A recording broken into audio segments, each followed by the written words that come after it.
guest who I cannot wait to chat with. Rob, would you care to introduce Jon? My pleasure. So it's a short intro, but it's got a lot of interesting stuff in it because I have not read this before. So let's see if I screw this up. Usually I practice these in advance, behind the scenes things, so I don't stumble over my words, and I'm just looking at this right now for the first time. All right. Jon moved to Bible Belt, USA. I didn't know that was a specific place. As a non-believer in September 2021 from the United Kingdom. Knowing he was coming this way, he created the SkepTick to have an outlet for his vocal atheism. Since living in the USA, he's been active in spreading positive atheism. And there you go. Welcome, Jon. That's me. That's all it is. That's it. That's the whole story. That's Everybody it. go home. We're done. I didn't really want to give much away. I was like, be an enigma, Jon. Be an enigma. Let's just like give a little taste. And then. And now just to back up that story, you are out. talking in something that sounds like a British accent to me. Yeah, right. Yeah. Which is fake. Like after this, I'm going to go back to my wife. I can do that, mate, too. I'm so exhausted keeping up that accent for so long. I love it. You're doing great. Now, for those of us who are not from the UK, is that a regional accent? Where are you from? So I was born in Berkshire in the UK, which is the south. It's where all the posh people live. I was born in Ascot, which musical fans will know that's where My Fair Lady's set, and it's a town over from where the royals live in Windsor. I'm just, I'm a Southern boy. I've got what is known as a very neutral Southern British or English accent. I've adopted British accent since I've lived here. I always used to say, oh no, I've got an English accent, because British accents actually incorporate Wales as well. So like there's a multitude of British accents. I specifically have an English accent. I can understand yours very well. And if everyone in the British TV shows talked like you, I wouldn't have to put on closed caption. But I have to put on closed captions for practically every Brit show I watch. I get it. And by the way, Nikki, I can never understand at least 2 out of 10 words Nikki says. I don't know what the difference is. But... Oh, no. It's just because I'm slightly further south. That's all it is. It's just more neutral. My wife does the same thing. She puts closed captions on all British shows. She lives with a British guy. She should, she should get it, but she doesn't. Sometimes I translate for her. It's, it's one of those things. Well, it's important to be able to translate there you go. From English to other English. Less English, yeah, or whatever it is. I love it.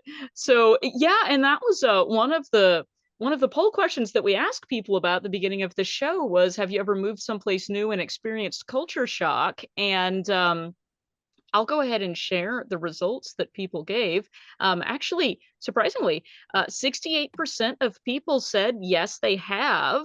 I would love to know where people moved to and from, because like you, Jon, I went the other way over the pond. When I was in college, I did a semester in London, and I thought that, given that everyone speaks English and, that there wouldn't be, that much of a culture shock. It would be pretty familiar, but it wasn't. And it was a great experience. I loved it. London is one of my favorite cities in the world. I had a blast.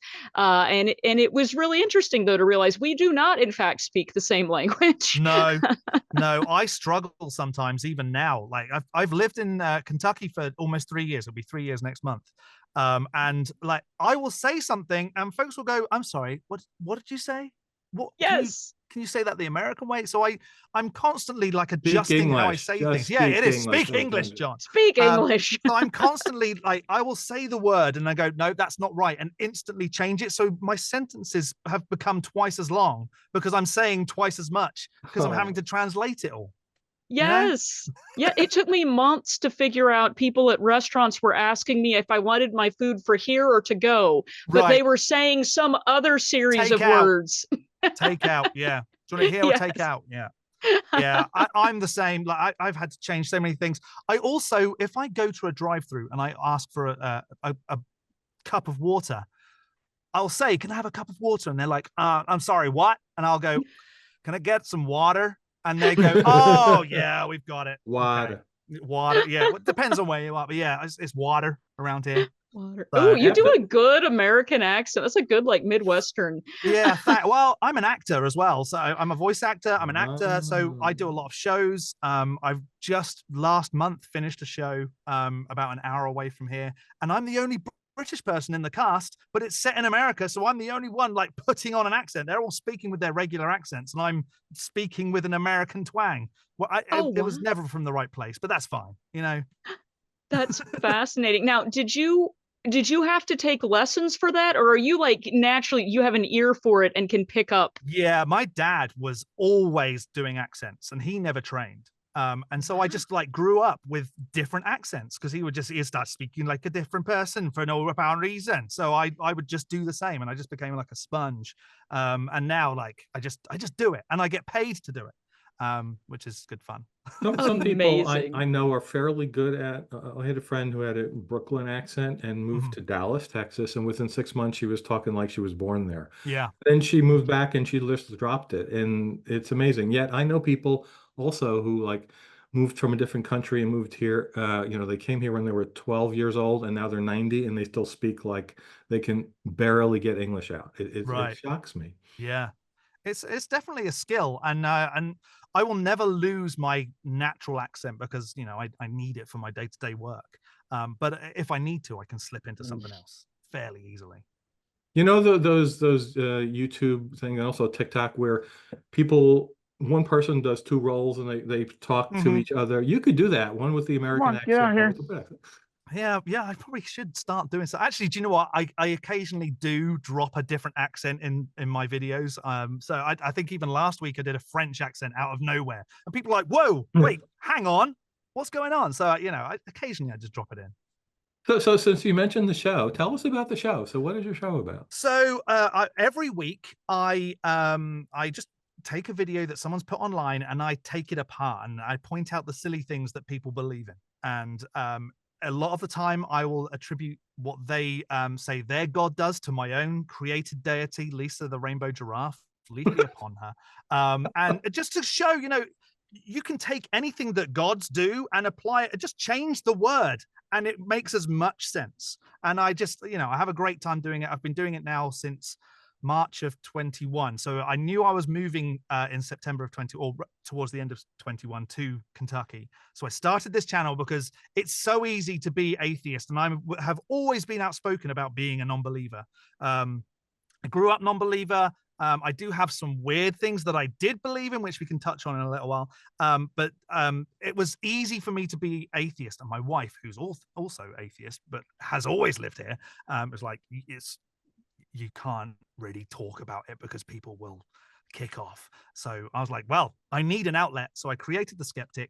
And it took 9 months to get monetized, and then I'm approaching 40,000 subscribers now, and it's been going for 3 years. So I'm Whoa. slowly growing, and I'm hoping that a few big collaboration type things coming up over the next month and 2 months is going to really help it rocket a bit more. So I find a video every week and I only do one video a week and I take what people say and I just go, that's a little bit silly because this, and it gets views apparently. So, Yeah, apparently it does. That's awesome. thank Congratulations. you. And I have to say, as an anthropologist, I am fascinated by your story and by this idea that you had to use this as a creative outlet to deal with what was likely going to be culture shock Mhm.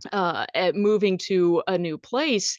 And I'm wondering, have you found that being an outsider, kind of looking in on some of these things, gives you a different perspective that it seems like it's valuable to other people? You have a lot of popularity right away. How do you think that plays into what you do on the show and how it connects with other people?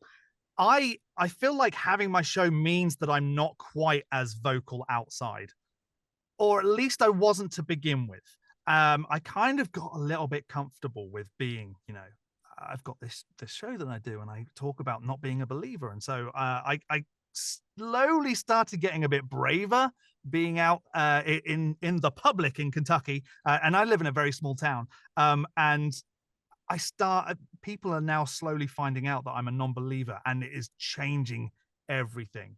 Like when I first got here, I was an enigma. There's a British guy in town. He does theatre. Let's get him involved. And the people would just, there's Jon, go and say hi. And I used to get like people non-stop saying hello to me.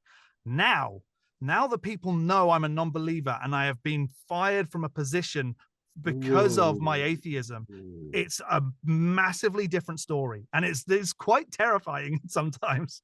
I got fired in February, and for about a month I didn't want to leave the house because I was terrified. And fortunately, I reached out to the secular therapy project, and I've been dealing with it with a therapist, which has been great. Therapy is awesome. Yay. Get a therapist if you need it. And so, yeah, that's been a great resource for me. But so if somebody calls our helpline and they mention something like you just said, I recommend they call FFRF. Have you tried to pursue anything about that? Getting fired? Yes.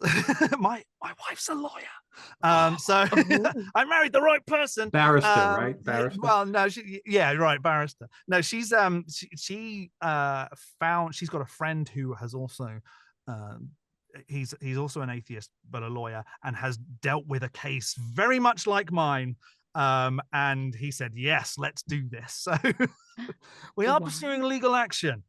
Well, can you talk about it any more here? Or, I mean, I can a little bit. I can't say like what reason did they give you for? Like, so this is an at-will state. So they said that my at-will employment is terminated.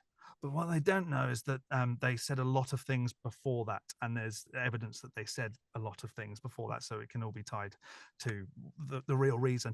So it all actually started. I am an actor, voice actor, director.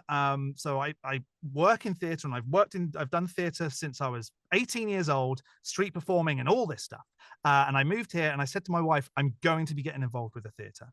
And there's a beautiful building in downtown where I live. There's 9,000 people that live in our town, so everybody knows everyone. And I got involved in the theatre. Everybody started to know me, and the shows that I put on suddenly became like the most popular shows they'd had in 60 years, and we were making tons of money, and it was great, and all this stuff. And I started putting on bigger shows, and with bigger shows means a bigger cast. With bigger cast means more diversity with the members. And one fellow started becoming very vocal about his anti-trans mentality. And I did not like that. So I asked that person to leave. And according to the very religious board, that was the wrong thing to do. So they picked an anti-trans bigot over me and fired me. So, but it was at will termination. So that's where it all kind of, it didn't really start there. There's a whole other story about prayers, which kind of got the board ruffled a little bit.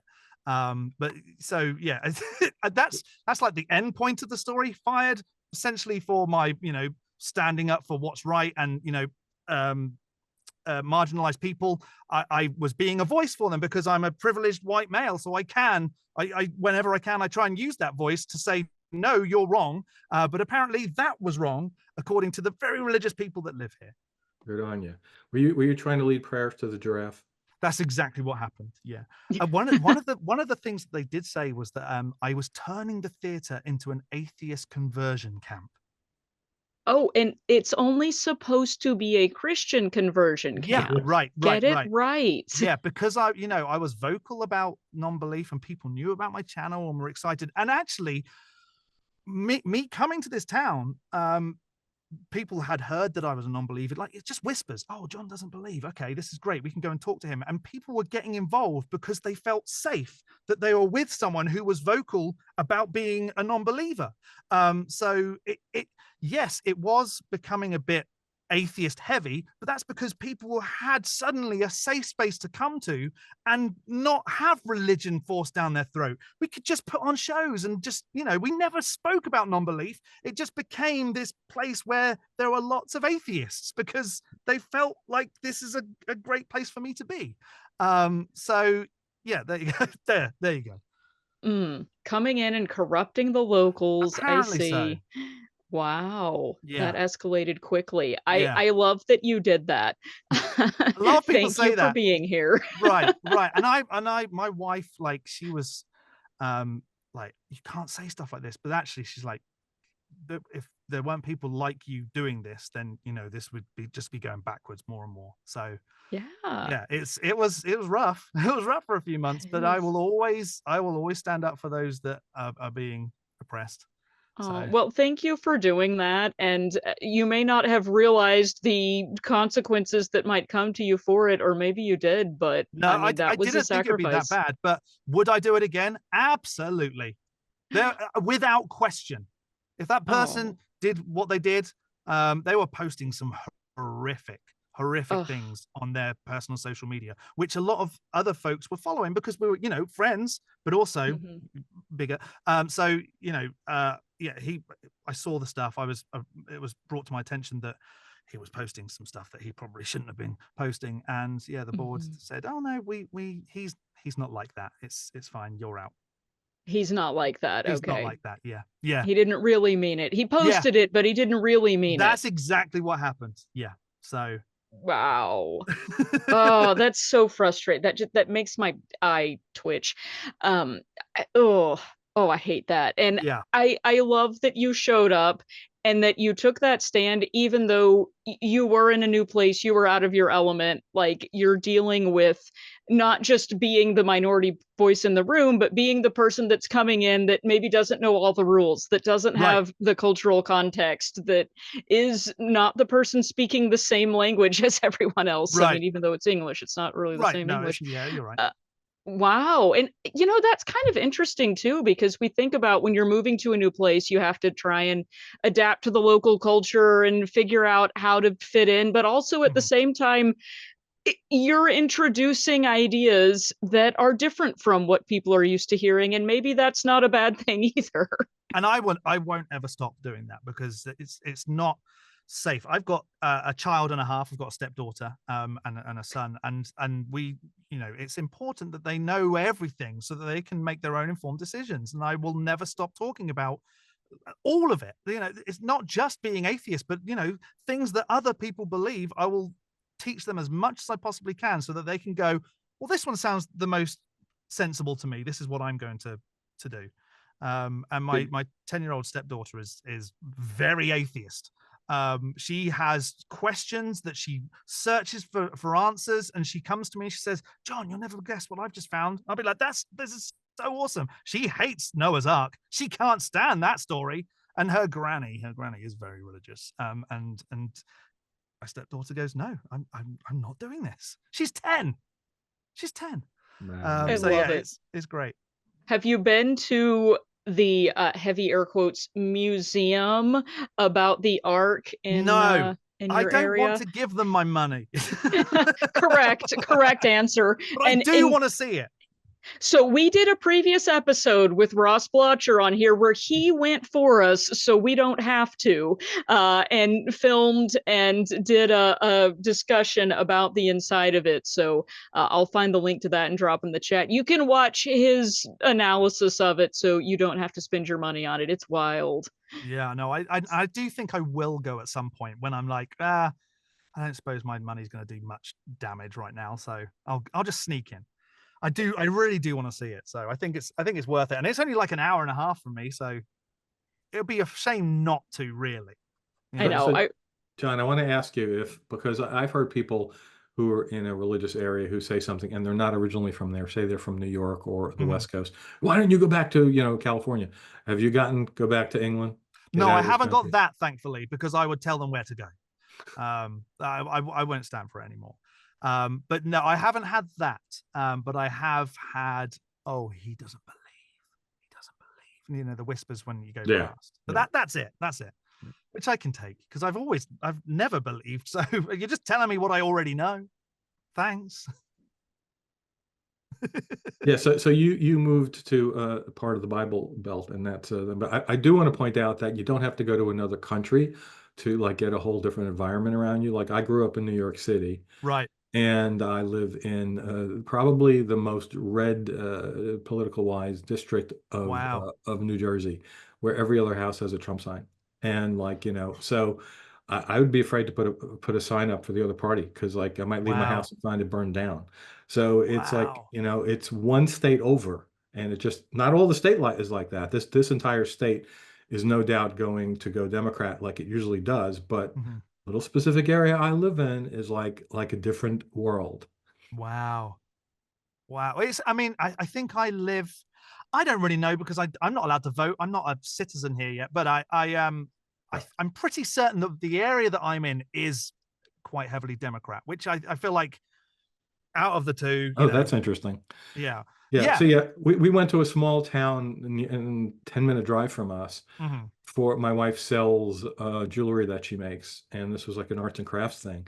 And we got there early, just in time to have the invocation, convocation, whatever. And they read a religious prayer at the beginning of this in a public outdoor event. Oh my I was like goodness. shocked. This would have never happened anywhere in New York City. Right.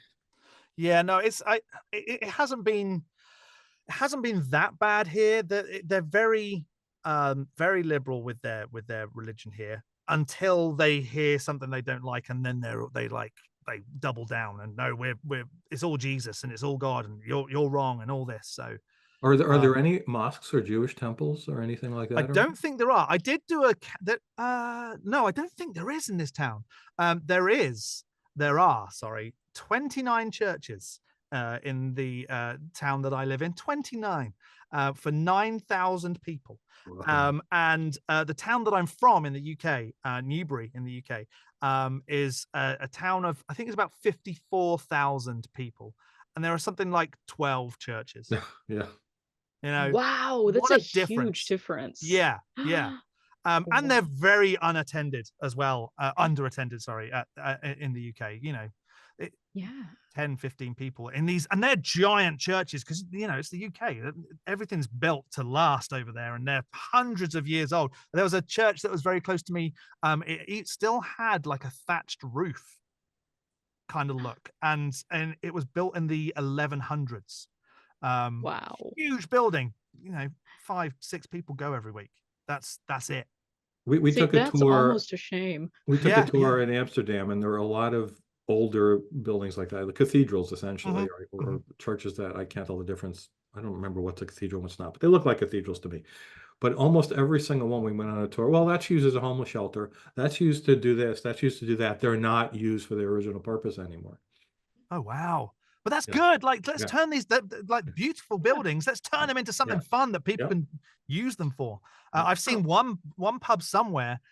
Sorry, one church somewhere was turned into a pub, which is Oh, great. What a great amazing. use for a church! Like beautiful architecture. Let's go and have a pint. Yes, let's. Yes, I fully Beautiful. support this. Yeah.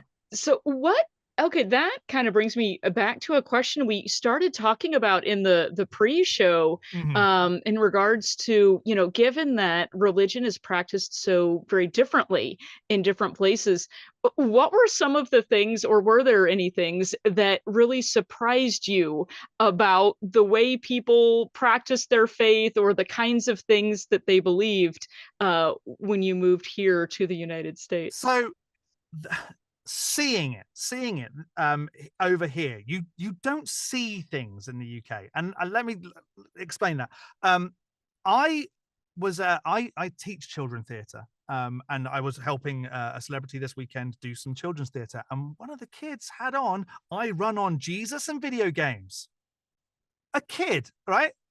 And I'm like, if you see that in the UK, you're going to think that poor kid is like being tortured and like forced. It just doesn't happen. You don't see people wearing "I love Jesus" t-shirts. Jesus is my homie, or whatever these things are. So that was like the biggest shock. And the billboards you see everywhere, like God, like follow me, Bible quotes just on the side of the road. You're just trying to get from A to B, and you don't want to have, "Oh, you want to come and be with God this weekend," forced down your throat. There was one sign, there's one that's billboard that's got a baby on it, and it says something like, "I am proof of a creator. Call this number." I'm like, what the heck is going on? If you saw that in the UK, someone would burn it down. You just don't do it. And now it's like it is all forced upon you. The Jesus t-shirts are my favorites because there are some very funny ones. My stepdaughter, whenever she sees one, will roll her eyes loud. You can audibly hear the eye roll. That's how much she dislikes them.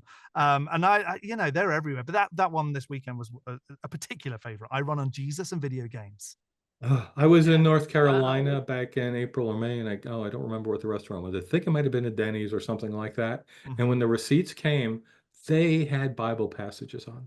Oh my God. I was like, I was with 4 people, and we all got separate checks. They all had different passages. It was like, Oh my word. oh my God, I could not believe it. I would have never seen anything like that, even in my area of New Jersey. It's like, And wow. the hierarchy of belief is compared to like everything else you do is very surreal to me. I was in like I said, I was in a show just last month, and we all write bios because we're performers and we want the audience to know who we are. And one of my friends wrote in her bio that she's a lover of God first and then her family. I'm like, your poor family. Like, what have they done to deserve being second to something you can't demonstrate is even there? Well, she's following the Bible. That's what I that's guess what Jesus so. said. I Yeah. Oh, find that this is so a surreal. thing. Yeah. We used to learn this in church and chapel at school. It was God. Wait, how did it go? It was God first, family second, country third, and then like yourself last. And I don't know how country got in there. It's Right. very bizarre. Must be But country you're at slash the flag. bottom. Right. Yeah. Like your own like well-being is below all of that. Which John, I I went understand for to family, but I not- went to Yeah. church with a guy who wore a wedding ring, and he had 2 wedding rings because he had one No, no. Christian. It was like a Christian ring that Oh. he wore first, and then his wedding ring, and that was his symbol on God comes before my wife. So it's me, it's God, my relationship with God, and then my wife and family. Okay, just the fact that he wore that on his wedding ring finger, to me, just it feels like that was an intentional fu to his wife. right. Mm. I hope that guy's left-handed because God won't always come first. John, I mean, I also went to church with somebody who had never served in the military and showed up every Sunday in full fatigues because he was part of the army of God. Every Oh Sunday. my goodness. That was I'm not making this up. You know, you could ask mom. I don't know where she is in the Brady Bunch screen. You can ask her. Yep, that was I don't know if you experienced that yet, but yes, that was true. That happened So somebody just wrote in the chat, and I've never heard this term before, but you guys probably know it, that they were a bride of Christ. I was explaining to a partner the concept of being raised as a bride of Christ. Oh yeah. Wow. Yes. Also, Glenda, I have to tell on myself. I had and still have somewhere in my house a Bible cover. It was camouflage, like army fatigues, and it said Army of God. And I was so proud of that. I had my Bible in it. I was all excited. That was a whole thing. We had t-shirts. Oh yeah, and I mean, and that could group be stuff. an entire separate discussion on the militarization or like violence aesthetic that comes from a lot of like Christian, like the armor of God, the flaming sword across the, the Garden of Eden. Like there's a lot of like violent and warfare aesthetic that the evangelical fascist Christian nationalist movement like just like circle jerks over all dig. So like I like sorry. I think a lot of people invading the Capitol, on what day, were wearing clothing to that effect, right? They Yes. either had Jesus on it, they had the cross on it. Sometimes it was more explicit, just like Glenda was saying on January 6th. Yeah. It's really interesting now that we're talking about it in this context, how this idea of you have to love Jesus in this way got embedded into a very kind of hyper violent, toxic, masculine American culture.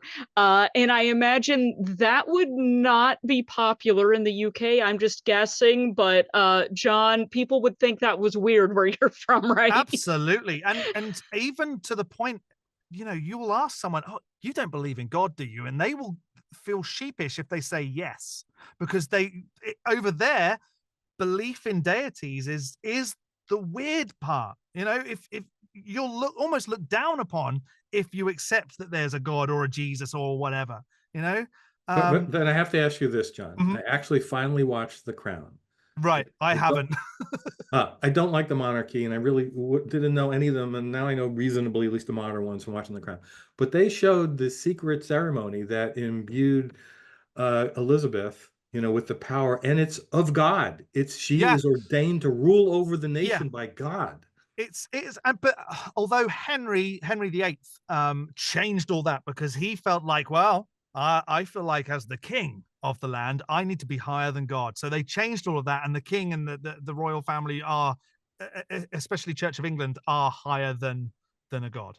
Well, that was not evident in the ceremony they Well, showed. no, and I feel I am a fan of the Royals because I know what they do for tourism for the UK, and it was going to always bring in a lot of money because people want to go and see them. That's the only reason I like them. But I'm with you. I can't stand the religious parts of it. But I feel like at this point it's just tradition. At this point, it's not. Do they go home and pray? I doubt it. I couldn't ever see William like praying at home, every night after having his cookies and tea. Oh, biscuits. Oh my God, I've lived here too long. I said cookies. What? That's what they're called. No, I'm sorry. That's wrong. But so yeah. What do y'all call biscuit? Like the thing that we call biscuits. What do y'all call those? They're like a savory scone.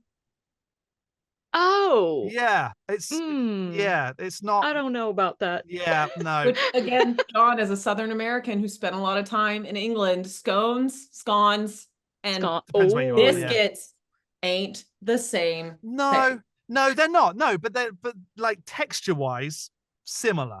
What kind of biscuits you been eating? Really biscuits are buttery and flaky. Yeah, they're flaky. They are flakier. You're right. But so like a scone is probably more like a cakey kind of biscuit than. A scone is a lot more crumbly. Yeah. To me. Yeah. Yeah. Okay. Sorry, I got you off track. No, you're fine. Back to all I know about British history from the TV show The Crown. Right. So every decision Elizabeth made, apparently, had to do with, she's the head of the Church of England, and she can't have her sister have a divorce, or she can't do this because of the church. So do you think Charles is going to be different? Charles, no, but I do think William will when he gets there, and I hope he does. With all the stuff that's been going on with him and Harry anyway, I feel like it's almost open for William to be like, I can be a little bit more relaxed about stuff because look at the crap that's gone on in my family. So I'm hoping that's what's going to happen. And I do think, as religion is dying out more and more in the UK, it's what now, 55% atheist, at least, maybe more. I don't know. That over the next few generations, that's going to keep growing. So I do feel like the royals are going to have to go, you know what? Most of the people that we rule over don't believe this stuff. Maybe we shouldn't too. And I'd like to see it go down that route. Interesting. And so why do you think that is, having lived in the UK and the US, and seeing such a stark difference in the general religiosity of the public? What do you think is the reason for that? I mean, we share a lot of similarities, although we've spent a while talking about how things are different. I really think that they have got to grips with the separation of church and state over there. It has made a massive difference. There is religious education in school, but you opt into it. You don't have to opt out of it. It is something you go, we're offering it to you if you want. Do you want it? No. Okay, well, we'll just do it to those students that do want it. But they don't just teach one religion. They will teach all of the religions. So I feel like having access to that kind of education makes a massive difference. Okay. Is that part of the reason for your channel? Yeah, maybe. Okay. I've never really thought about that, to be honest. Yeah. Because I do touch on different religions on my channel. I don't just do the regular Christianity. It's, you know, Do you interview people who are from those faiths? No, I don't interview anyone. Will take what already exists, because my format is interrupting and saying, you know, why it's silly. And I feel like if I interview, I'd have to be a lot more polite. That's true. I'm not down with that. Well, and you know, you've obviously figured out a type of content that people are interested in consuming and learning about. So it's a good platform. Right. And one of the things that you mentioned is that you kind of share positive atheism. Right. Can you explain what that means? Just that atheists aren't these baby eating, devil worshipping, you know, horrific people. We are just not regular. Well, maybe some of you are, but me, no. Like my mother-in-law is massively conflicted because she knows that I'm atheist. She knows that I go to all these different places and speak about being atheist. But she's like, but you're such a nice person. I don't know where to stand with all this. So I am vocal in like being a non-believer, but also doing nice things for people just because it's nice to be nice. And I'm not doing nice things because I think one day it's going to get me into a place that's, you know, floating on clouds and having to worship a guy and say thank you to him forever for letting me in there. I do things because it's like, I just like doing nice things. I regularly donate blood because I like to help people however I can. So I am one of those very few people in this area that regularly donates blood. I also do it because like that way I'm getting my atheist blood out there and people don't know. No, that's not the reason. That's not the reason. But so like, but nobody would have a clue. Like, I've helped save someone's life by giving them blood. They might be the most religious person on earth and have no idea that an atheist has done this for them. But I will, you know, when I donate blood, I say, I've done this. I wear shirts that I get for free. That's the real reason that I do it, for free clothing, because I now have an American diet and I've put on a lot of weight since moving here, so I need new clothes. This is a real thing. I lived in Kentucky for a year and gained 15 pounds. Yes, I have put on 22 pounds since moving here. Yep, it's easily done. So yeah, my wardrobe's changing. But so yeah, I just want to be a good person as much as I can. I know sometimes I'm going to get things wrong and I'm going to be an asshole, but like for the most part, I want to be a nice person and show that actually I'm a non-believer and it's okay to just be a nice person. There's no tie to being nice. You don't have to be nice for some other reason other than to just be nice. You do realize that if somebody is extremely religious, especially Christian, and they get your blood and they're saved from whatever, and they're going to thank Jesus for it. Oh, not they will. You or the doctors. They will. Oh, of course they will. Yeah, that, and you know what? Let them. I know. I know that it's my blood in there. I love it, especially given like sort of the blood cult element of the whole thing. Like I know people who talk about things like, you know, oh, I don't have to worry about getting vaccinated against illnesses because I'm washed in the blood of Jesus. Right. You know, blood of Jesus, they might actually be washed in the blood of John the Skeptic. They might be, and they have no idea. That's the best. I wonder if they were told, oh, by the way, this is blood from an atheist, would they say, no, get that out? I don't want it. Do you think they would? There's a thing in psychology, and I don't remember the name of it. It has to do with like, would you buy this item that was owned by a serial killer? No. But the exact same item, yeah, that's fine. You know, like right. We feel it's imbued with evil or goodness, perhaps. You do the same thing with you buying a souvenir from somebody, right? Who somebody touched this ball, and like, what does that make a difference? But yeah, we do that. So I could certainly imagine the blood making a big difference. Yeah. Oh yeah, I think I was at some sci-fi convention one time, and John Delancey was there, who Rob has interviewed before about his role as Q, and in Star Trek. I actually interviewed him about everything but his role as Q. Yeah. Okay. Well, anyway, it was about Rob his interviewed atheist him. activism.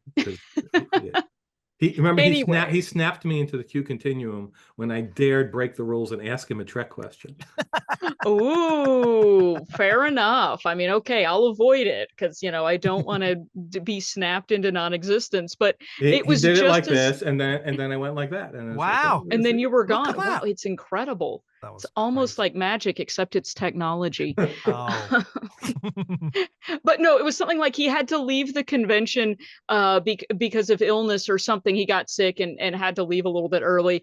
And he had a glass of water he was drinking from. And like someone made a joke that they were going to auction it off, that, you could get the Q virus. And people started bidding on it. They Oh wanted to my drink the word. water that he drank out of and get whatever flu he had or something. It was silly. I don't think anyone actually did, but to your point, Rob, some people will pay money to get the Q virus. Uh, Wow. yeah. Actually, he Anyway, takes exception to the whole, Q anon thing. oh dear. Why did they have to do that and name it after me? Oh no. I hate that. Wow. Okay, back on track, y'all. We got to get more juicy tidbits out of John. Okay. Okay, so I want to know, like, what is your favorite type of content or belief or trend to comment on, having moved here and been frustrated by some of the silly Right. things that you see? Yeah. What's your favorite thing, or the thing that just like grinds your gears and you're I like, I have a have to thing. talk I about have a this? thing. Prayer. Prayer is the thing that annoys me the most. And prayer is actually what kickstarted my whole falling out of favor with people. Oh. So I need to go back a little while. I'm my son's going to be a year old in 2 weeks. So at the end of August, and he was born premature. So there was always going to be like a worry that, something would happen. We spent 11 days in the NICU, and he came out and he's absolutely fine. And 5 months, he was 5 months old. Yep, 5 months old. He contracted RSV. For those that don't know, RSV is a very serious respiratory infection that can kill children up to, I think it's 3 or 4 years old, but if they're under 6 months old, it's like deadly. So I'm in the hospital with my son, and my wife. We stayed in the hospital with him the whole time. He was in there for 7 days with RSV, and people started hearing about it. And I was getting texts from people, and I was getting messages, and they all said, we're praying for you. And after 6 days, it was the day before we left. 6 days of very little sleep, because we're on a 3-hour rotation to get food in him. He's not eating because he can't breathe, and it's hard to get anything in him. He's losing weight. I snapped, and I shouldn't have, because what I said was not kind to a lot of believers.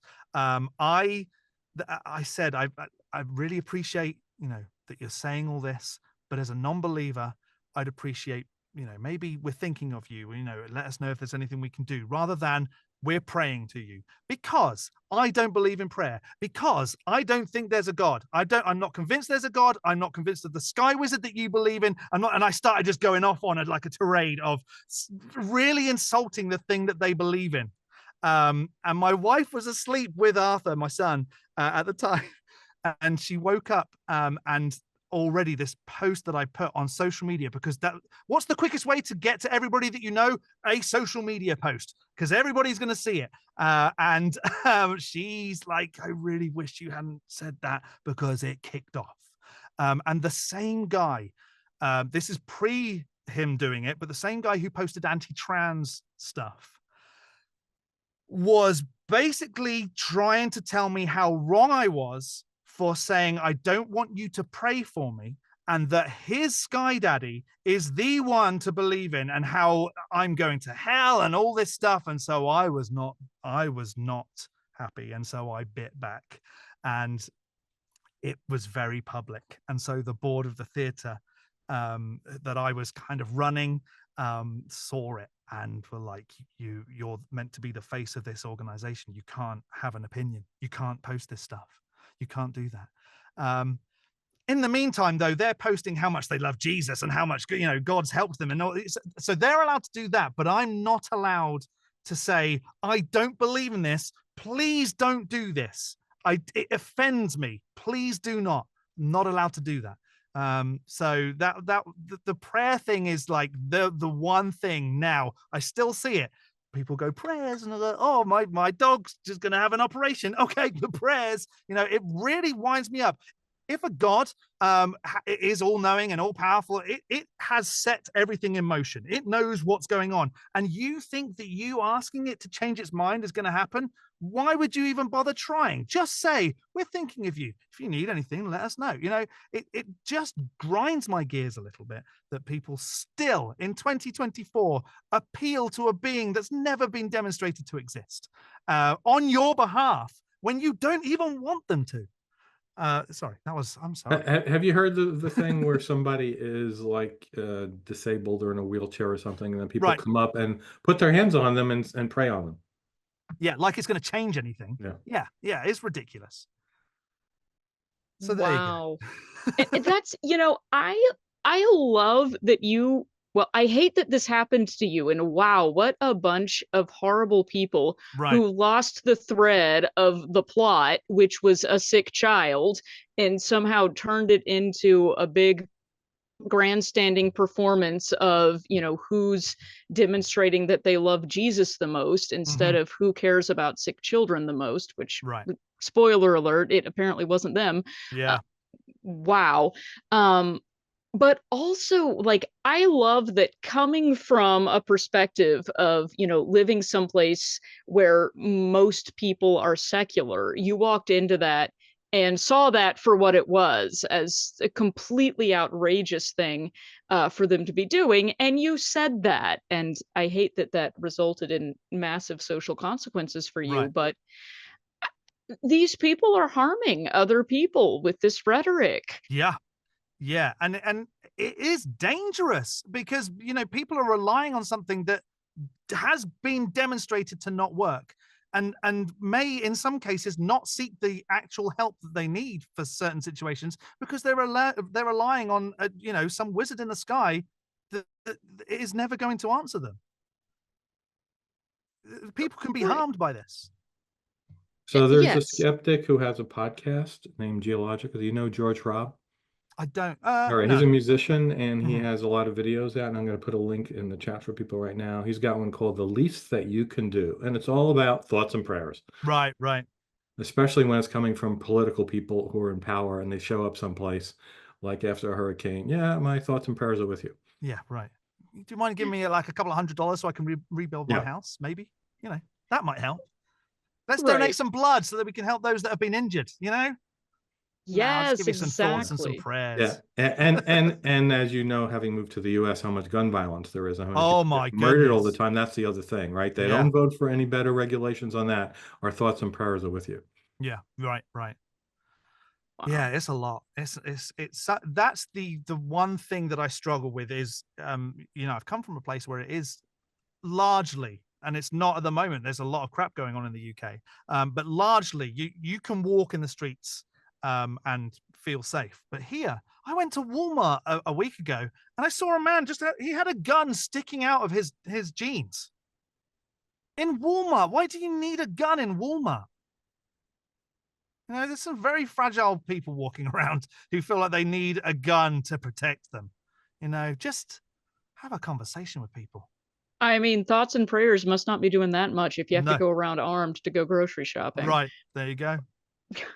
Wow. Yeah, it's ridiculous. So yeah, it's been a struggle. it's been a struggle Yeah. for sure. Yeah, I hate that you've had this amount of struggle. This is awful. I'm sorry you're here. I'm sorry we're all here. But I feel like the trend is moving now, hopefully more towards secularism. Certainly, it's going to be a long journey, but it is slowly creeping that way. And I think at some point it's just going to snowball and it's just going to go, oh, secularism is here to stay. And I think the more we're vocal about it, and you say, you know, it is okay to be a non-believer, and here's why, people will go, huh, you know what, maybe it is okay, and that trend will continue. Well, So all the polls show the demographics are going that way. Just there you like, go. you know, they're more religious, people are older, Hmm. and young people tend to be less religious Yeah. as time has Mhm. gone on in this. We're talking about this country, of course, and actually some of the retaliation, essentially the extreme activism on the far right in Christianity, is because they know that's true, Right. and they're trying to take the reins before that happens. Yeah, yeah. And I don't Mhm. think it's going to. I really don't. I do think, you know, more and more people are feeling comfortable saying, I don't believe in this. And it will continue. It will, the trend Mhm. will continue. And I'm going to the Kentucky Free Thought Convention in 2 or 3 weeks, and I'm on a panel there. And the discussion is about breaking generational curses, and you know, this is something that we can do now. We're starting this ridiculousness that the older generations are trying to force upon the younger. The younger folks are saying, come on, it's 2024, let's not be silly. You know, Yeah. it's okay that we don't believe in this stuff. You go and believe what you want, but once you're gone, we're not going to pass it on. Yeah. So I really do think that the change is coming. Mhm. Like, even when I was a kid, you know, in the 80s in the UK, it was still quite religious then. But in that 40 years, it's changed. And in 40 years, well, I feel like America now is where the 80s UK is when it comes to religion. 40 years time, America is gonna look very different. I really think so. Oh, and I really hope so. And I know there's a lot of people who, well, maybe there's a minority, a very vocal minority of people who are scared of that happening. And I'm sorry that times change, but times change. And I personally am looking forward to it. Yeah. So thank you for your part in it. I'm trying. I'm trying all I can. Yeah, and so, okay, you've shared a lot about, like, the challenges that you Mhm. experienced coming here and being like a fish out of water with all of Right. this, but, do you feel that, having experienced it and lived it in, like, no kidding, in your bio, you mentioned you moved to Bible Belt USA with a capital B, and I think you Mhm. definitely did.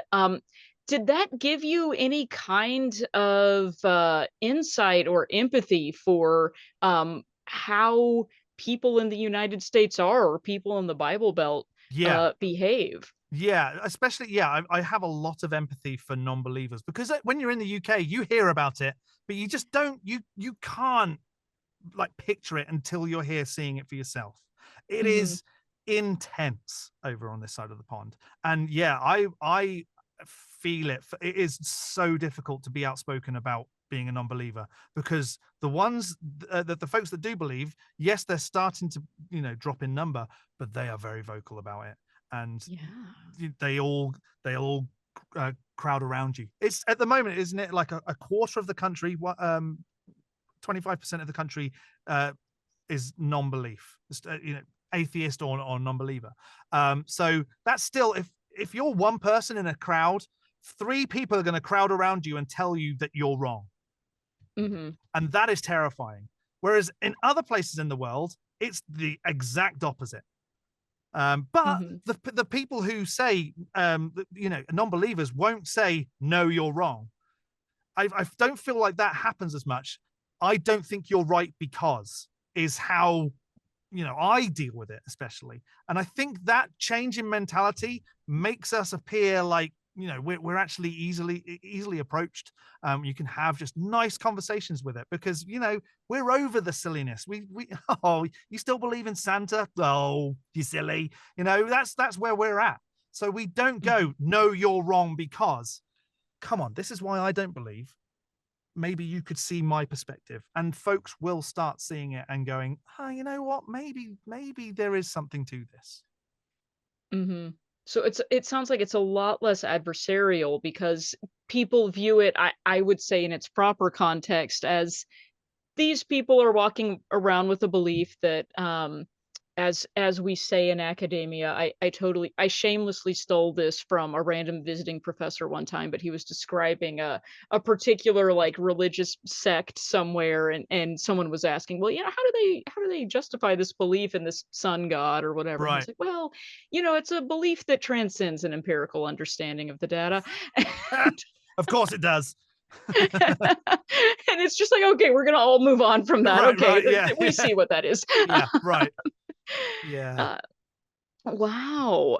I hope you're right. I hope that it's, just maybe a generation or two different, and we're going to be treating it that way Well, and you soon can rather see the than numbers yelling at each now. other. Right. You can see the numbers now, though, and it is going that way. And I think we as non-believers should cling on to that and go, you know what? This will be okay. We've just got to ride it out Mhm. a little bit longer. Mhm. So at the Yeah. beginning, you mentioned, John, there were Yes. weird things you believe. You want to elaborate on? Yeah. So I'm one of the lucky ones. I never believed in a god. I've never believed in like a being that dictated everything to you and this is how you should live your life. However, I did grow up spiritualist, so I did believe in all the ghosts and stuff. And I was very, very young when I had my first paranormal experience, which now I can, I can say was a brain fart, because they happen. Brain farts happen, and your brain tricks you into believing things. But at the time, my family convinced me that I'd seen ghosts and I had magic powers and I could speak to dead people, and the voices that I was hearing was the sound of the dead, and that one day I was going to become a spiritualist and pass and use my gift to help people. And so I grew up believing that. No God, but afterlife. So I feel like a lot of the UK still holds on to some kind of spirituality. A lot of folks over there do believe in ghosts, and what happens after you die is you just become a spirit, and maybe you live somewhere and you can see your friends and family, but there's no God to tell you how you should be doing things. That's fascinating. Sometimes people call the helpline, and that's the biggest thing they don't want to let go of. They're not Right. believing the doctrine or whatever. And I do tell them it's not necessarily connected. What No. what if a soul and a spirit, as we call it, is part of the natural universe, but has nothing Right. to do with a God? And they've just never thought of that. Now, I don't think there's any evidence actually to support that, No. but they don't have to be connected. Right. And so I feel like a big portion of the UK is there. So, stepping away from God belief, but still holding on to some kind of spirituality. However, I believed that until my mid-20s, when I started going, you know what? I think I'm ready to speak to the dead now. I'd spent a large portion of my childhood terrified of the dark because I was worried that ghosts were going to come and speak to me, and I would sleep with like a duvet over my head, and I'd make a little hole so that I could breathe, so I couldn't see out into the darkness. Absolutely terrified. So if you can't see them, they can't see you. Exactly, like a child. My son does it. He can't see me. Mid-20s, I went, you know what? I think I'm ready to start interacting with the dead.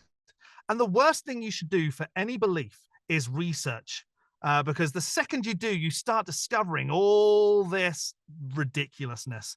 And I spent the latter part of my 20s falling away from spirituality and starting to go, I'm fully atheist. I know atheism is nothing to do with spirituality, it's all God. But I felt at that point comfortable saying, you know what? I don't believe in any of this crap anymore. And I went through the angry phase where I'd been lied to, and all I could do is like tell people how wrong and stupid they were. And then I, a little while after that started going, you probably shouldn't do it that way, and started taking a step back and researching more. And I found all these resources, and in my late 30s, I like 10 years of going, oh wow, all this stuff's here.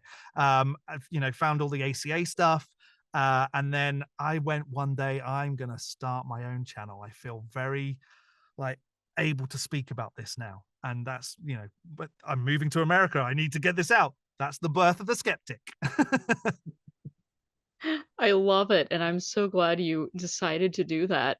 Yeah. And as we kind of start to wrap up, I wonder if you have any kind of final thoughts or advice for people who may be experiencing kind of a struggle with culture shock combined with dealing with people with a totally different framework Right. for belief. What I can people do? I would definitely go to some conventions, because you will find people that live near you and you can start having like this little, you can meet up with each other and talk about it and get it out, you know, the struggles that you have being a non-believer in believer land. There's usually a Facebook group for every place in the United States that is like a non-believers or secular thinkers or atheists and all this. There wasn't one in the town that I lived in, so I started one. And okay, 9,000 people. Yeah, we've got 15 people in my group. 15 people have found this and gone, oh, thank goodness, I'm not alone. So search for these outlets. There, I guarantee you will be someone nearby that you don't think is an atheist that is an atheist. And you know, go to all these conventions you can. I'm going to the one just south of Cincinnati on the 7th of September. Come along to that one if you're nearby. It's going to be like, it's the best thing is going and finding like-minded people. So I just changed my background to my favorite place for this, SciCon, the Committee for Skeptical Inquiries Conference. It's coming up just in a few months in Vegas. And although they tend to be about skepticism and ghosts and fighting alternative medicines and paranormal claims and conspiracy theories, not the religious part. We do talk about creationism. We had a big talk about that last year because wherever it intersects science. So if people want to come to a place that you can pretty much guarantee at least 99.9% of the people around you are not believers, even though that's not what we're talking about, consider coming to SciCon. There you go. There's somewhere in every state, there will be something going on in every single state. You've just got to search for it.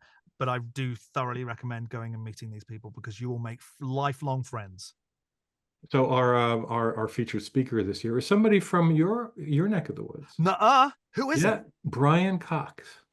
Professor Brian Cox. Professor Brian Cox, our featured speaker. The biggest man crush on him. I'm telling my wife we're going. Oh my! All right. I've got to leave. I've got to go and talk to her about it now. Is he really? And for people on this side of the pond who might not have heard, Neil deGrasse Tyson. Oh, I love him too. Oh my! Also, that's like my wet dream. I think I'm the only person here who lives in other than my friend who is also in the chat. We don't say names whenever we're like one of the speakers, but I also have a friend here. We have 2 people here who live in Las Vegas. I live in Las Vegas. So please let me know if you do actually end up coming out. I really hope that I'm going to be able to be in town and be here for that. It's very exciting. Fantastic. I'm hoping finally to meet you in person. So this year, by the way, I am on the panel that is running the Sunday paper session. So if you do come, don't leave early. Stay. It's a Sunday morning paper session. We had to pick 6 speakers on different skeptical topics that will be speaking from 9 a.m. to noon on Sunday. And that's the last event of the conference. I can't believe we've actually never met in person. This is the weird phenomenon, especially of having an international volunteer group of these people. It's like, wow, I've known you and seen your face for like every week for years, and I've technically never met you in person. Oh my word. Yeah, and Rob, we're getting some questions in the chat. I haven't met Rob in person either. I haven't met Rob in person either, so we're gonna have to change that. Yes. So we're all going to Vegas, it sounds like. But now, Rob, this happens around the time. This happens around the time of our fall excursion, doesn't it? This is why. Yeah, that's why I tend not to go to the fall excursion. But if people can go to both or want to go to that one where they'll meet everyone who's certainly a humanist and most likely an atheist, yes, tell them more about our fall excursion. Yes. Well, okay. So our fall excursion is happening this year on September 27th or 29th in Charlottesville, Virginia. You can still register. There's plenty of room. We are going to have a blast. We're going to have all sorts of fun. We have speakers lined up that you don't want to miss. We're going to be we have karaoke. We're having an atheo-pagan ritual. We're having support groups. Oh yeah, we're gonna burn stuff that was foisted upon us that we need to cathartically let go of. We're going on a nature walk. Yeah, it's gonna be a great time. Bringing your shit, me and Glenn are gonna burn it for you. Yes, and we're gonna do deep baptisms with you. Yes, we're gonna do unbaptisms. There may be a hair dryer involved. It's gonna be great. And it's September 27th to 29th. Drop the link in the chat. Now, Rob, does that overlap with your No, convention, no, or is it no, just? no. It's about a month apart. Oh, okay. Well, there's plenty of time, and you have no excuse for not coming. Wow. No shame. We That's do awesome. we do have That's awesome. financial support for people who need help getting there. So let us know. And Jon, we would love to see you there too if you I'll want to see join us. what things I can work out. I mean, I'm unemployed now, so getting there might be a struggle, but That's we'll fair. work it out. That's fair. Send us an email. Send me an Sure. email. We'll figure something out. But okay, moving on from that though, we should probably go to Q&A. But before we do that, Jon, where can people find you and your work? This is the shameless self-promotion Oh, part. I hate this bit because no one wants to watch me. But if apparently you do, 40,000 people do want nearly to watch 40,000. you regularly. I They don't know. want Lisa. They want Lisa the Rainbow Giraffe merch. So that's That the is most what it is. important thing. I mean, I do a lot of my merch is Lisa the Rainbow Giraffe stuff, and I'm planning on making some Lisa the Rainbow plushies because Lisa the Rainbow Giraffe plushies because people want that stuff. I don't know. I want the plushie. There you go, all the plushies. But you can find me. My YouTube channel is the SkepTick. TICK. I like to check things off when I finish a video, so that's like a British tick is a check mark. So I'm the SkepTick. All my stuff is the SkepTick, and you can find me all there. And if you like British people, then maybe I'm for you. But if not, don't watch me. It's a very annoying accent. I love it. I don't find it to be annoying at all. I think it's good.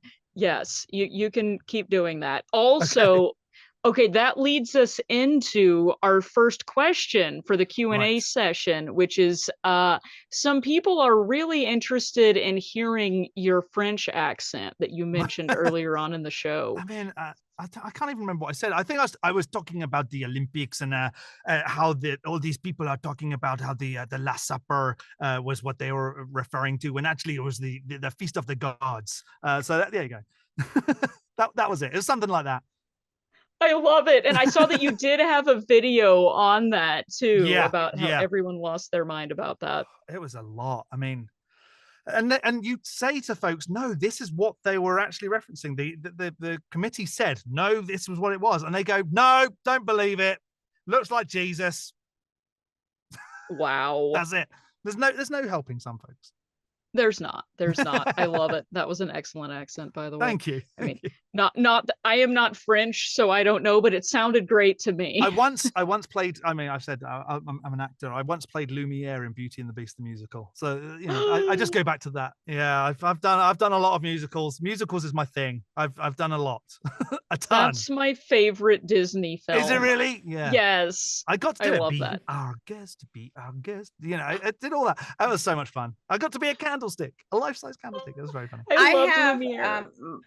I have one of my friends did a portrait of me for it's a portrait of Belle because I wanted a Beauty and the Beast painting, so she did Belle for me. But as someone that is French and grew up with a constant French speaking person as their mother, very good French accent, you get a B+. Yes, I'll take it. Not quite anything above not a quite C. native. Anything above a C is fine. I'm good. But a B+. I'll take it. I love it. Okay, that's awesome. Yes, and thank you for that. Okay, so Rob, would you like to ask another question? You will want to unmute first. I've got the one thing you got to do. It's not a Zoom meeting without someone forgetting to unmute. It's a law. I love when I see this on official news broadcasts and somebody famous is being interviewed and it happens there too. So then I don't feel so bad. It just happened today while I was watching a YouTube recording of a news show. Yep. All right. So we don't have that many. So if people can still ask, it's a capital question in the chat. So let me ask about this one. Would you prefer, after a storm, someone sending prayers or tossing you a roll of paper towels? I think that was a specific thing that happened. Paper towels every time. At least you can use them, right? Mop up a little spill. Even, if it's a terrible storm, you might let out a little bit of pee. Paper towel's going to help with that. A prayer isn't, That's fair. Absolutely. That's fair. Also, preparedness goes a long way. It does. It really does. Yeah. Yeah. So, What let me ask you one of my own. Okay. Since you're in the Bible Belt, Yeah. do you find that everyone who's a Christian thinks all other Christians believe the same, or do they understand there are different denominations and some people who are Christian don't believe anything like what they believe? Where I am, they don't talk about it. So I really don't know. All I get is that, some folks are very vocal about their love for Jesus, and others are less so. I don't see any, well, this is the church you need to be coming to because we've got it right. I don't see any of that. So I'm very unaware if that is the case. Interesting. I've heard all these stories about the snake talk, the people who have snakes. I've not seen that. And I like snakes. So I would be more open to that. Seeing some of that, but I don't get any of it. I don't hear any of it. Do you not have snakes? This is unusual for a YouTuber here. We've had two people, Matt Dillahunty and Aaron, really? who showed us their snakes. Well, it's not very appropriate to show you what I've got. That was very rude. I'm sorry. So yeah, no, I don't have snakes. I believe Helen has a snake too. Oh, really? Yes, Helen recently got a new snake. Oh, nice. Yeah, I have a new ball python named Loki. He's very cute. Nice. Oh, No. I love him. He's the best boy. I brought my dog over with me from the UK when I moved here, and my wife had a cat already. But then I rescued a cat, and now so we've got a dog and two cats in the house, and almost every other day we have another animal in the house because the cat that I rescued brings something in. So we've had moles, birds, mice, all of it. All of it. We had a snake once. He brought a snake to his cat door once. Shoo. We have 3 cats, and my roommate is probably going to get another cat, so we're going to have 4 cats. There you go. So, and a snake. And a snake. Round it off with a snake. And a snake. I love that. It has to balance the fuzzy goodness and a scaly predator, but is also super cute. So I feel it's appropriate for me to have. So is it not true that cats are like naturally afraid of snakes? Well, not this one. He brought one to the cat door. So no. Oh my God, Rob, no. Have you not seen cats absolutely go after snakes? No, yeah. Well, that's what I mean. They're enemies is what I really meant. Yeah. Oh, you mean like a werewolf and vampire situation? kinda like they see each other from across the field. It's like my mortal enemy. I have to kill you or run, one or the other. Yeah. I don't feel like they could be mortal enemies. Have you not seen Twilight? They're not mortal enemies. Yeah, there's some opportunity for romance there. Yeah, there is. I need Helen to report back on the upcoming snake cat romance that I'm imagining happening at their house now. There is not the spider. There is though. none happening. So John, have you been to The spider service school where you've witnessed anything like it freaked me out. I've told the story here before, where the first time my cousins invited me to their service and they were talking in tongues. Have you ever seen that? None of that. I've not seen any of that. I've not seen any snakes being brought out. The only thing that I have witnessed religious wise, my wife's aunt passed away just before Christmas. And so we went to a funeral, and it was my first religious experience in the UK, in the USA, sorry. And so her aunt had never spoken about religion, never brought it up, never I've never heard of her talking about praying, any of this. And what struck me the weirdest in the whole ceremony was that the preacher got up and said, I spoke to her just before she died, and she told me she accepts Jesus in her life. And I'm like, where the heck did that come from? She never brought that up. You waited until she's on her deathbed. I don't even think he went and saw her, to be honest. I think he said he went and saw her just before she died. But yeah, so he's like announcing to everyone, a woman who had never spoken about God or Jesus. I think she was a believer. She was just one of these diet believers who just, I'll keep it to myself. And never brought it up. And this preacher he was so proud. Yeah, I spoke to her and she said that she accepted Jesus in her life before she passed. I don't believe a word of it. But that was that was weird to me because Man. I've not had anything like that in the UK. I hope he didn't go to the woman as she's passing, but you're going to go to hell unless you accept Jesus right I mean, now. I 'Cause feel I can like imagine them doing that. yeah, he looked like the sort of a person that would do that. John, Wow. at some point, you might have if you continue to live in the South long enough, you might have the experience of going to a funeral where they do an altar call in front of the casket, which I have been to. Oh, what now? times. An altar call. An altar call. You have to explain that to me. I have no idea what you just said. Okay. Oh my goodness. Go. Okay, Go, Glenda. so an altar call is where the pastor, leader of the service, invites anyone to come up to the altar itself to like confess their sins, accept Jesus. Sometimes it's just confessing their sins, even though in Baptist faith, like you don't have to do that in order to be forgiven. It's more just like a public like shame game that we again circle jerk over.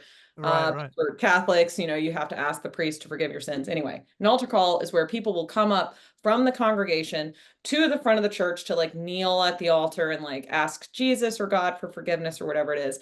And I was subjugated to a funeral service for a young person who died in a very tragic car wreck. Wear your seatbelts, people, and don't drink or don't drive impaired. Two important things. And that's how we were at this funeral. And it was a young person. It was an open casket, by the way, which was not great. No, and ours was an open casket as well, which is Open something you casket don't for really. a young person Yeah. who bless the mortician because they did their best. Right. Oh. And it was like 80 something degrees in the church, and the pastor did like an hour and a half fire and brimstone service, screaming at the altar, and talking about how if this person is currently looking down on you in heaven, this person sees you in heaven going to go burn in hell, and they're crying because they see that you're going to burn in hell. So there were people like rushing in at this funeral to the front at the altar call. Like, wow. I had exited the planet at that point. I had Right. already like left religion, but of course I was there for like a family friend. It was traumatic and awful. And so that's you will experience that at an altar call. And I will tell you, I had another family relative who I have personal knowledge that they were not religious. Does not matter. Doesn't matter. A Southern funeral is you are not attending a service for the memorial of someone's life. Right. You're attending a church service. Yeah. Completely. I got The that. most narcissistic pastors will absolutely commandeer this memorial service for this person's life to be all about like, now I have to tell people how to like not go to hell. It's an Yeah. It doesn't have to evangelical. be in the South. My uncle's funeral in Long Island was like that. My father walked out because the pastor was doing that. Oh, I've been close to. I went to another funeral. God, I've been to some. Surprisingly, for my age, I have been to, sadly, a profound amount of I've been to more funerals than anyone I know of my age. And I went to another one where the pastor. This was a dear close friend who died by suicide, and the pastor claimed that it was because they lost, or his youth pastor of my friend who had passed claimed that he had lost his life because he lost a battle with demons, and that's what depression is a battle with demons. And if my friend had just been more religious or had prayed harder, then he would not have died.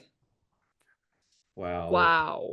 That is awful. And so you get close to walking so out. gross. You do get close. I experienced my first secular grief Oh. service, memorial service after I lived in Vegas. Like it was like 5 years ago or whatever. Wow.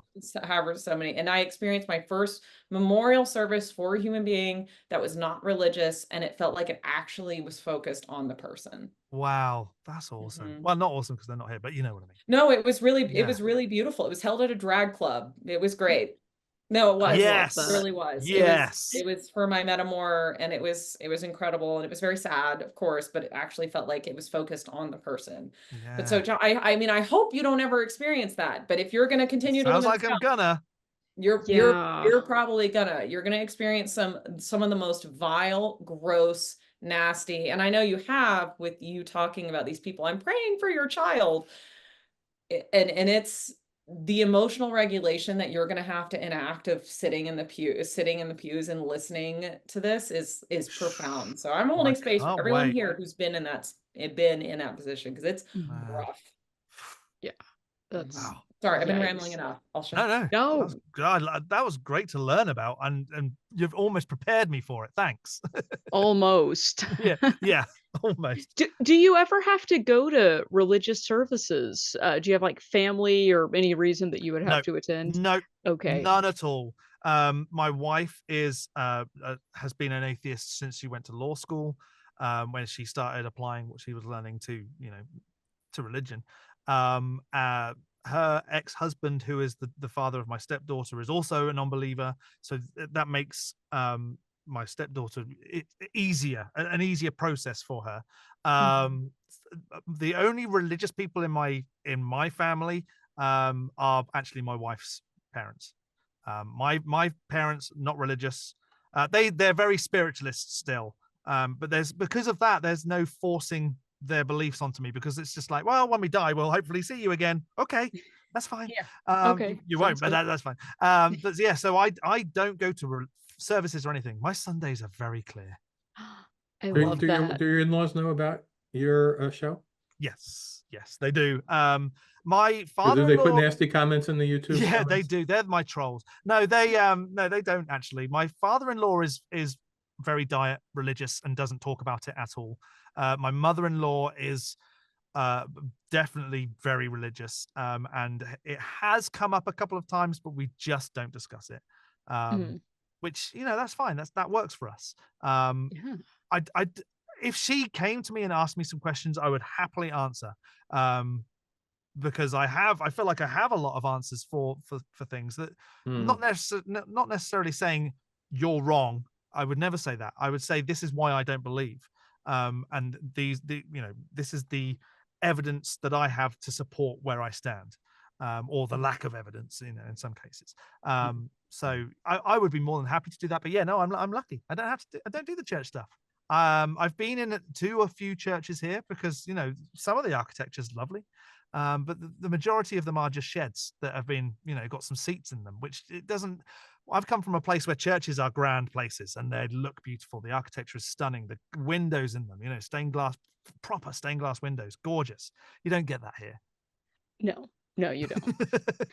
So, okay, I'll ask a final question before we wrap up then. Something we sometimes ask our guests, and I'll let you pick which one to answer, or you can Okay, answer both if you want to. why not? One thing we ask is there any tradition that you miss from a previous religious tradition that you followed, or in your case, maybe a spiritual or paranormal Yeah. activity that you miss doing? Or that you still continue anyway? Or what's your favorite thing to do on Sunday instead of church? Well, I'll answer both. Why not? Yes, I do miss psychic or medium readings because they're hilarious, and how like this cold reading works. I love it. I think it's fascinating how people can be tricked by just saying like really obscure, ambiguous sentences, and people go, "That's me. You're implying that to me." I do miss that, and I have been to spiritualist church where it's just a group of old people sitting at the front, and they just one after the other will say, oh, I'm getting something from someone that's passed recently, and then their name begins with like an M or an N. Oh, my Aunt Mary died. Yeah, that's her. I've got her. I miss that because it's funny. It is funny. At the time, I was like, wow, how are they doing this? I hope I get to do that one day. And whenever I went, I never got a message from the dead, because I was like, they're going to call on me in a minute, because my gran, who was my best friend, who was a psychic medium herself, believe she was. She had a crystal ball. I was like, when she passes, she's going to give me a message. And that was almost another thing that sort of pulled me away from the belief, was that I never got that message from the one person that promised me they would give me a message from beyond the grave. Never happened. So that was like, oh, well, this really can't be real, can it? It really. So yeah, I do miss that. What do I do on Sundays instead of going to church? I've never really ever gone to church on a Sunday, so I just do what I always do. I tidy up after my family. I do the laundry. I do the dishes. I watch them make a mess, and I pick up after them. That's my Sunday. Wow. That sounds John, terrible, the but reason why actually you haven't better than church. Yeah. Oh, go ahead, Helen. What was that? I'm going to tell you, John, the only reason I was going to tell him, I'm like, the only reason why he is because he hasn't had a seance in my house. That car experience where you can use a Ouija board and talk to the dead. I feel like I'd like to do that now. Did I bump out? Yes, we had a great time at Helen's house. She has a Ouija board end table, and we got out the planchard. It's a planchard, and we summoned what was his name? F_? So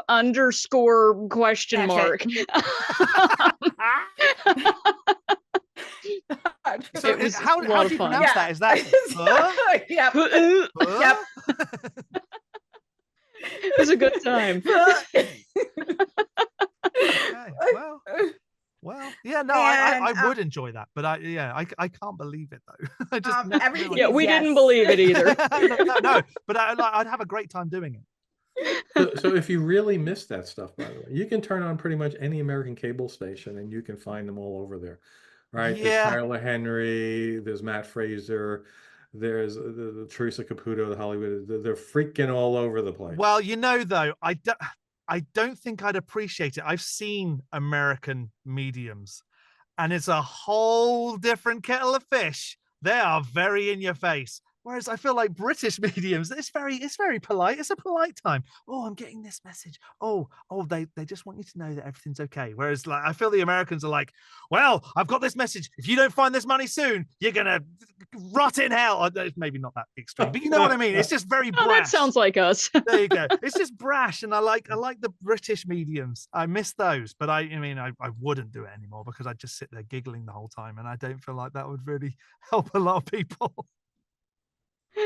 Did you watch the recent film? I'm a big Agatha Christie fan. Did you watch the recent movie? What is it? A Haunting in Venice, where they have he's investigating a medium, and of course it's one of the Detective Poirot stories, and he is of course very skeptical and does not believe that the medium is actually performing anything supernatural. It's quite a fun time. I recommend it if you like that. Yeah, no, I should get into that sort of thing. So we had a recent RfRx talk by Mark Edward, who he was the star of the Psychic Friends Network, and he was undercover, and he wrote a book about his experiences, and he has since helped to debunk the American psychic mediums for the con artists they are. He came up with the term grief vampire to call them.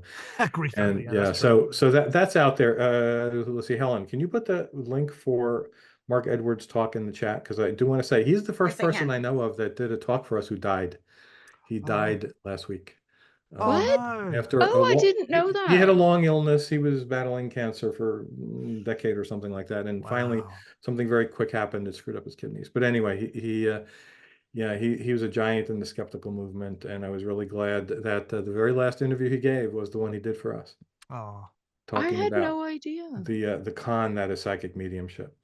Yeah. Wow. So you're saying we shouldn't expect to get any messages from beyond the grave from him? I'm pretty sure that's not going to happen.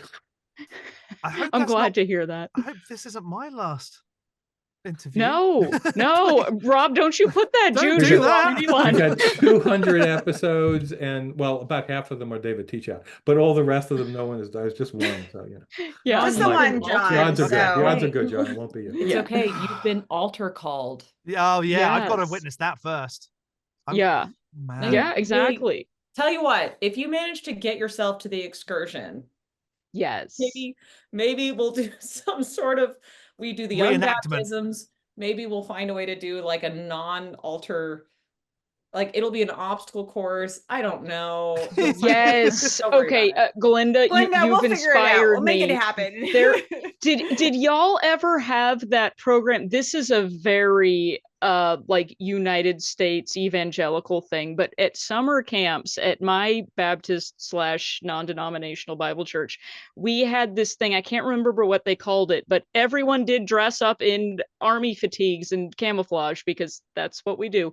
And it was like a game where all the camp counselors would go out. You do it at night in the dark, everyone's wearing camouflage, and all the kids have to go out into the woods at night. And the camp counselors are like hunting you. They're the bad atheist people or demons or whatever. And if they find you, it's like a hide and seek thing. And then if they find you, they quiz you about Bible stuff, and you have to answer questions and like recite Bible verses and like say correct things, and they'll either let you go or they like capture you and you're dead or go to hell or possessed or whatever. All right. Yes, Listen. and I will tell you, and I've mentioned this before, and I'm sorry for bringing this up, but I will mention the fastest way to get somebody into kink is to raise them religious. And this type of game, the capturing and like tests in a game and like the real kinky. There's like lots of what has happened props here? involved. It's just descended. There's lots of it's also there's technically non-religious versions of this. It's called like kink, werewolf and whatever. Like it's like hide and seek with extra steps. It's like hide and seek elevated. So you're hunting people, you're finding people, you're turning them to your team, which of course evangelicals just salivate over the idea of like converting somebody, and you have to hold a bored teenager's attention somehow. So yes. And this sounds like Ghosts in the This sounds like Ghosts in the Graveyard that we used to play when we were kids. Yes, and I will tell you, while it is not necessarily something like, oh, I realize that this has affected me, I have spoken to many people in the scene and say that, like, yeah, that was a formative memory for me for very, very, very specific reasons. I'm like, okay, that it like unlocked.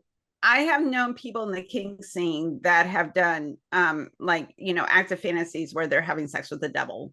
So, it's a thing. Don't raise them religious. Yeah. Right.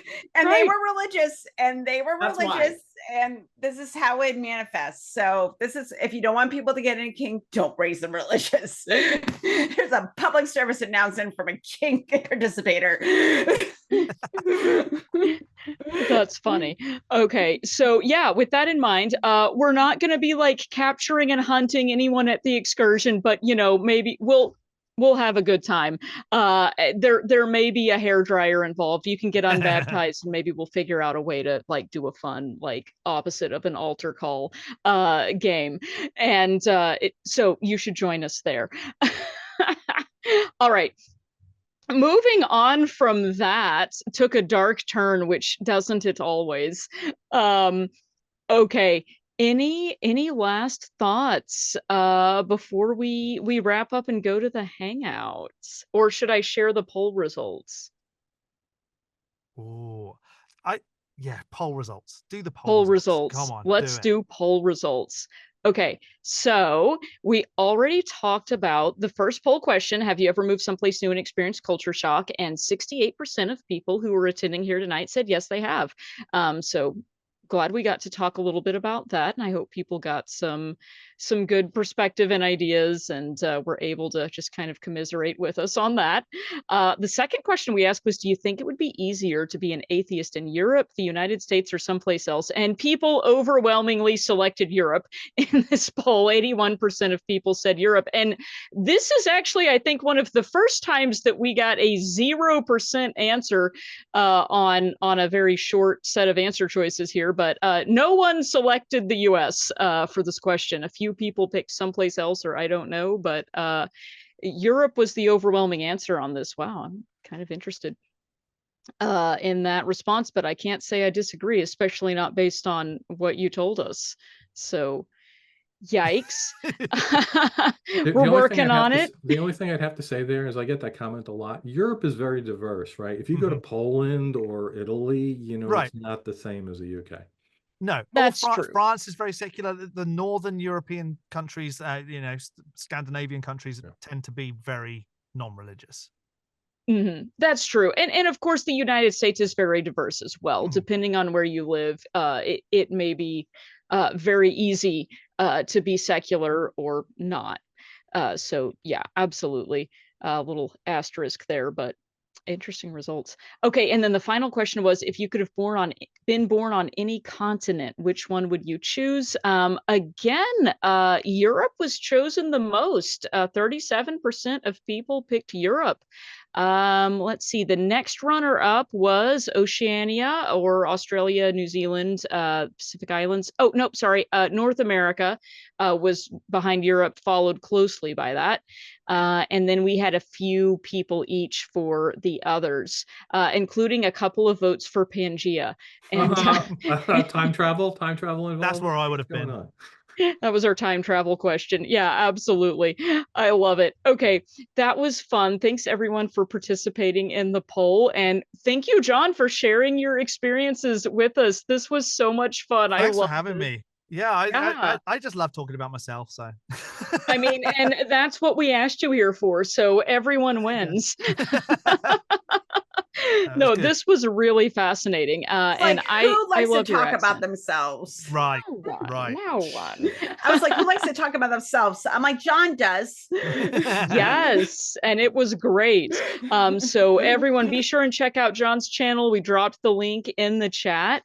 And don't forget to join us next week, same time, same place. We're going to have Autumn Sword talking about the Satanic Panic next week. So look forward to that one. I am pretty excited about that. And don't forget to follow us on the social medias. We are on Facebook. We have both a Facebook main page and a Facebook support group page. I'm dropping all these links in here too. We're on X for now. We're on Instagram, TikTok, and don't forget to follow us on YouTube, where you can check out all of our previous recordings of RfRx. They run a few weeks behind the recording, so if you missed one recently, just give it a couple of weeks and it'll pop up there. And yeah, follow us. There's more than 200 episodes on there now. I think we have 201 episodes on there as of this week, or it could be even more. I'll have to go back and recount.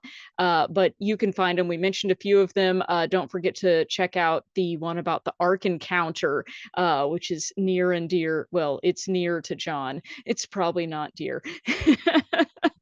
But you don't have to spend your money on it. We've got an episode about it. So if you go to our main RfRx Talks page, there's about 12 that are right there as video panels at the bottom. That is one of them. The Ark Encounter is there. Yeah. So you don't have to go searching YouTube for it. Absolutely. And Rob, speaking of things you can find on our page, do you want to tell people how they can get involved with volunteering? Absolutely.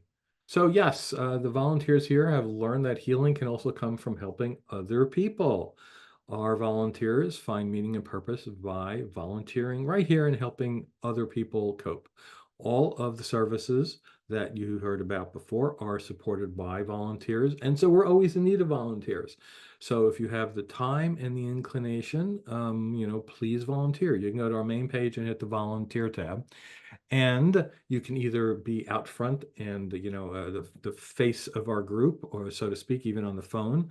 But if you don't like doing that, you can do stuff behind the scenes. We need people to find and vet and post the resources that we give to our clients. We need people to support in the online community, text-wise, so you don't have to be there talking. We need people who can do IT support. We're always trying to improve our software to give a better experience to both our clients and the agents. So yes, go to our main page, click the volunteer tab, and read all about it, and then fill out the form if you're willing to do that. We're also still looking for web developers, volunteer trainers, and support group leaders. 3 things they wanted me to mention specifically.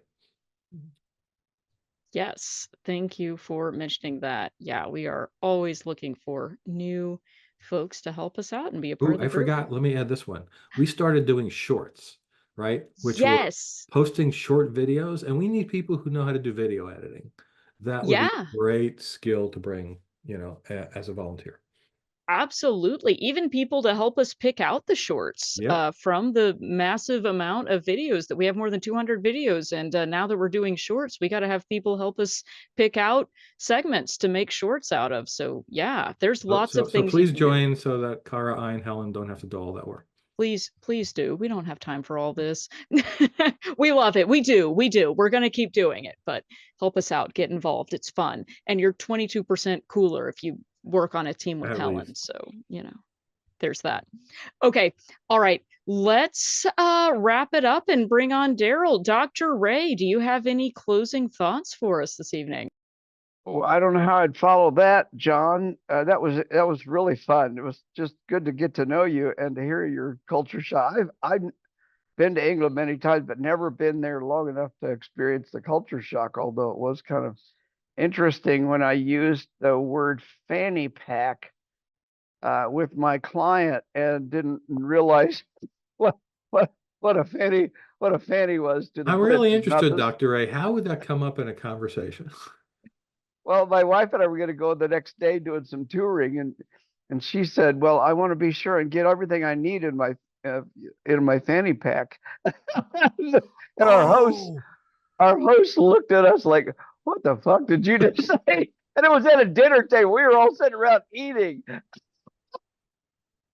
Daryl, you should probably explain then, what does fanny mean in British slang? It basically means pussy. So there you go. A woman's genitalia or whatever. So yeah. Anyway, Thank you. yeah. I needed someone to one up me. Thank you. Nikki was over here explaining it very politely in the chat. Daryl comes out with pussy. Well, they don't call it that in England. So What anyway. did Nikki say, to be clear? What did she say? Nikki said it means front bottom. That's just how we say it. It's a front bottom. Anyway, John, I have to apologize to you.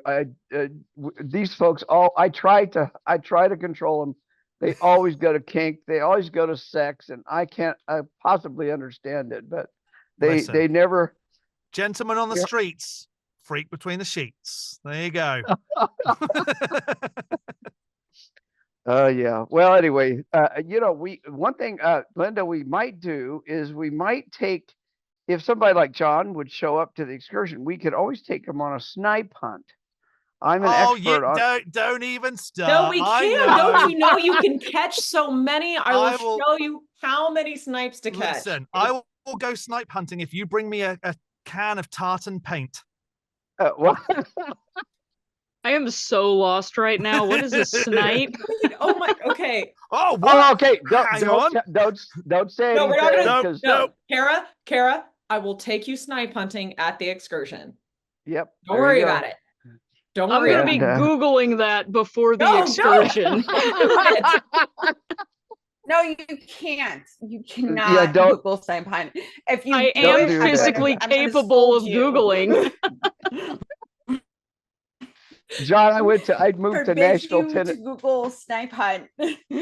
I moved to Nashville, Tennessee, John, when I was going to graduate school, and somebody asked us if we wanted to join their hookup.